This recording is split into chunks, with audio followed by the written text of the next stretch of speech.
everyone. Hola, konnichiwa, ciao, wagwan. I'm Heather, the vocal whisperer. Welcome to Inspire. And this episode is brought to you today by Cocolite Coconut Water, Kinetic Engineering Services, Real Advertising Production and Talent Agency Rapata, O3 Media, and 2M Solutions Limited. And I have with me a very special guest. His name is Akino Lindsay, and we'll hear lots more from Akino. Hi, Akino. Hi. Welcome to Inspire. Thanks for joining me. Thank you for having me. All right. Now, talk to me about your childhood. Where did you grow up, and what was it like? Oh, dear. A lot to talk about. I grew up in Jerusalem. You know Jerusalem Waterhouse? Mm-hmm. I grew up at the top side here, Headley Avenue, off Headley Avenue, Wilmot Drive, on the gully banks, basically. Right. Never grew up with my mother, but she was still present. Right. I grew up with my father, but he died when I was about 4 or 5-ish. Yeah, I have a brother, and most of my life was basically, I was basically fostered and grown by my mother and my grandmother, with help, with help from uncles and the grandfather. But yeah, it was that was it. Interesting. Now, where did you go to school? I went to the primary school at Dunny Park, and then the St. George's College, the greatest school ever. You went to George's. Of course. Everybody knows George's, Yeah. Mm-hmm. So you are a kickboxer. Yes. And you're a martial arts expert.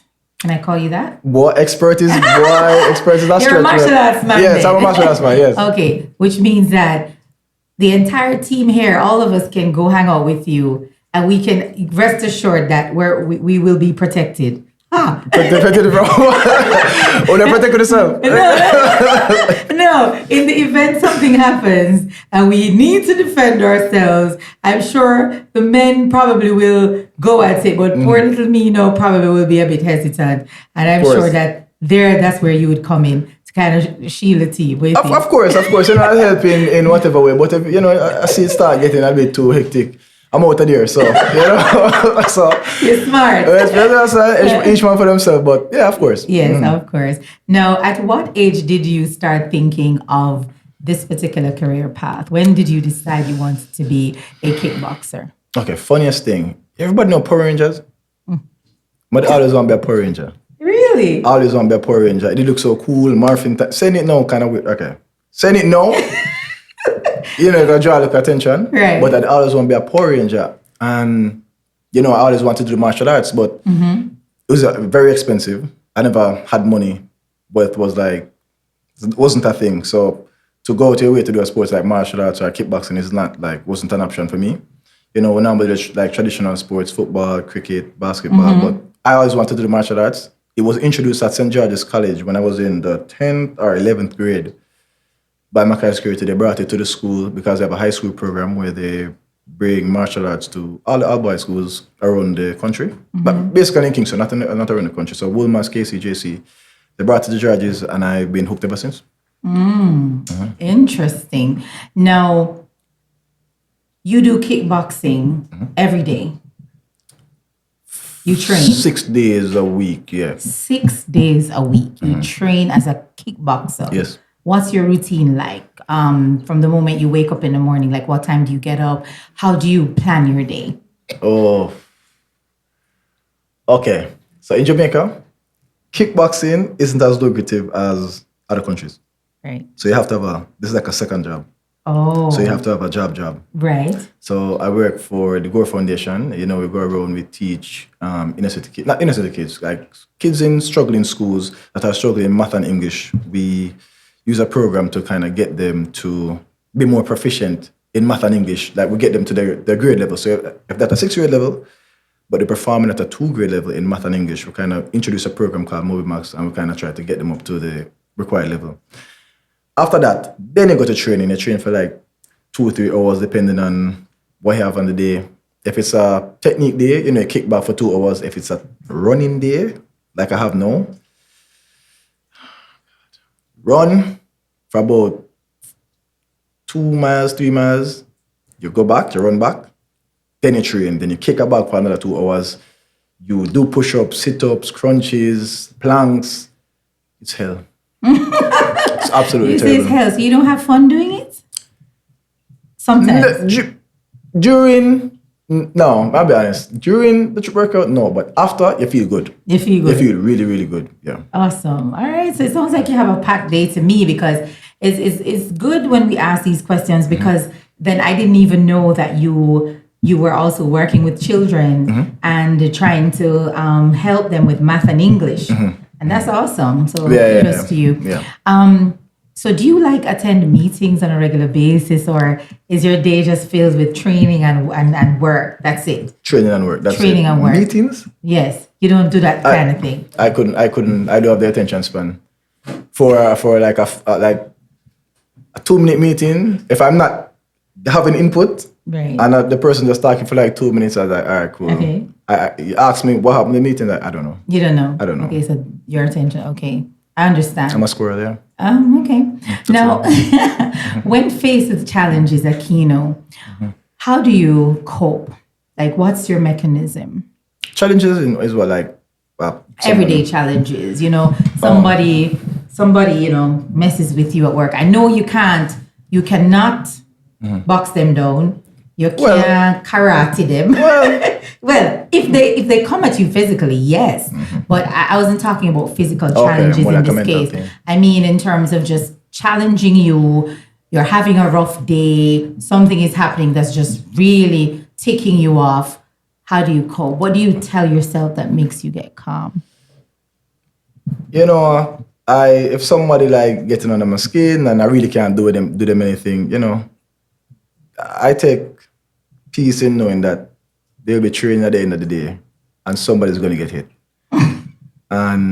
Or you do just kind of like sweep it under the rug, push it away. But I don't dwell on things, because dwelling on things kind of has real negative implications, like for you spiritually.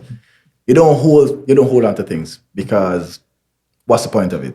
Right. Yeah, So you let it go. Just let it go. It can't be solved. Just let it go. Breathe. You go train. You feel good at the end of it. Just let it go. Just let it go.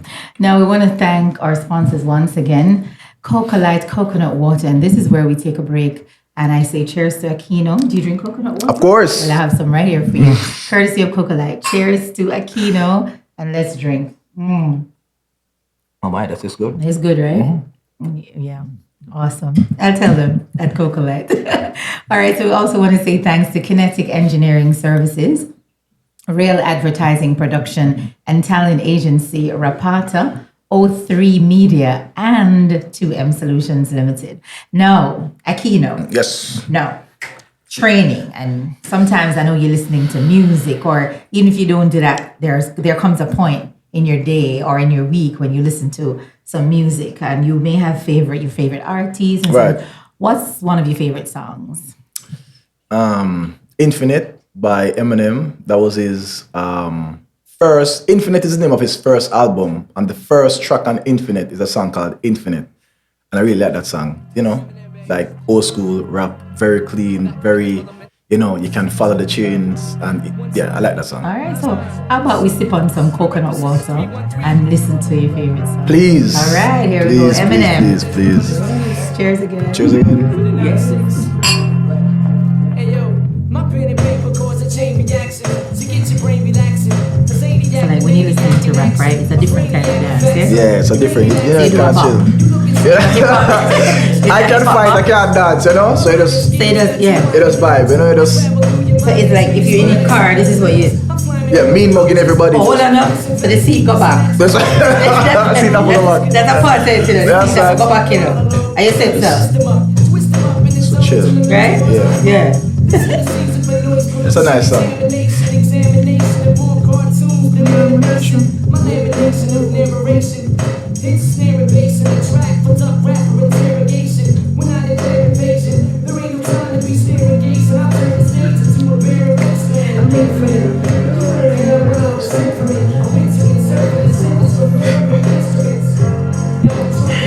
Yeah, my production team laughing at me because, of course, they think I can't dance. I mean, I do better at dancing to reggae and dancehall True. and even disco, but like rap, I still don't get it yet. But yeah. Different rhythm, yeah? You have to have a head movement going. All right, so I see you're an Eminem person. You like listening to Eminem. Yeah. I was gonna say Eminem guy, but I didn't want to say that. So No, I can't. I can't say that. I had to switch it up quickly. Now, Akino, what do you do for fun? I train. More training is fun for me. Football, and I play a game called Call of Duty Warzone. I don't know why still play. Just raise my blood pressure every time, but. But I like playing Call of Duty Warzone. You just go home and, hop on with your friends and, from all over the world, and you play like that. I like that. Now, with what you do as a kickboxer and all of that, have you entered competitions, gotten awards? Like, what are some of the things that you've gained from kickboxing? Yeah, I've won. My first, I do go to tournaments internationally, of course. First tournament was in Portugal in 2015. First time entering a kickboxing world championship. I got my first gold there. You got gold. Congratulations. It was very difficult. Yes. And then, I've been consistently going since 2017. I had a break in COVID. Then I started back in 2022 in Turkey, 2023 in Germany. And after that, I won an award for the most consecutive gold medals for any fighter in the world. Yeah, and then I went to Austria and I got 2 more gold medals. So yeah. That'd be a gold to get that one, brother. You're not the one of silver and a bronze. No, man. Every time you go for the gold. Every time. Awesome. In a fun to come back and say, somebody beat me, but me get second place. Like, no. No, you don't want that. No. All right, I admire that. I really do. Now, thinking back, do you remember a moment when you were truly inspired? Like something happened to you in your childhood, in your early teens, whenever, something that resonated, that just kind of got stuck in your head, that you haven't forgotten, like that one moment of inspiration? Well, I wouldn't even know if it's inspiration or not, but when I just went to St. George's College, it took a bit of an adjustment because, there's a lot of people, like uptown people, if I can say that, like not from my background. So it was kind of an adjustment to interact with them. I had an interaction with somebody, a huge outburst in class during summer school. And they say, we're calling your parents, Mama alone. She had to leave work, come to school to talk to the teacher. And I saw her crying and I said, that was the moment. I'm like, you know what? I will never, ever, ever, ever let this lady come back to school unless it's something good she's coming back from. Never, ever, ever. So that was like a moment. I'm like, you know what? It's either you sink or you swim. You're in the environment already, you better adapt because you don't want your mother leave work, lose money if you come to your bad behavior. So question, Akino, you have to, in order to do kickboxing, all kickboxers have to do martial arts? Is it a requirement or kickboxing is a martial art. Okay. Yeah, it is martial arts. Yeah, it's classified as martial art. Like you have colors and then you have red, blue, green, green. Yeah. So martial arts is the colors. And then kickboxing is the red and the taekwondo is the blue. Yeah. Awesome. Now, what advice would you give someone watching this podcast on YouTube or listening on Spotify? What advice would you give them today if they want to be a kickboxer? Like, what would you tell them? What's that one word you would leave with that person watching? One word? Where's it? You can have many words. It's right there. Don't do it, yeah? He's brutally honest. Don't do it. If you want, my advice would be, don't be afraid. You just do it. Just go out your way and just do it. It's fine. Yes. You will, like again, it's either sink or you swim. But don't be afraid of trying something. It might be the best or it might be the worst, but you won't beat yourself up for not trying. Right. And just go for the goal all the time. Just go. As Akino did, right? Yes, ma'am. You keep going for the goal. Well, that's awesome. Akino Lindsay, thank you so much for the inspiration. Thanks for stopping by Inspire today. Wish you all the best in your endeavors. Walk good, take care of yourself, and we hope to see you soon, all right? We want to hear more about more gold medals being won. Of course. Hopefully we can come to one of these events and go Akino. All right. That'll be fun. Yeah. So thank you so much. Of course. All right. And I'd like to thank our Inspire sponsors one more time. Coca-Light Coconut Water, Kinetic Engineering Services, Real Advertising Production and Talent Agency, Rapata, O3 Media, and 2M Solutions Limited. Thanks for watching. Remember to subscribe to Inspire on YouTube at The Vocal Whisperer. Want to know who will join me next? Keep watching to find out. I'm Heather, The Vocal Whisperer. See you soon.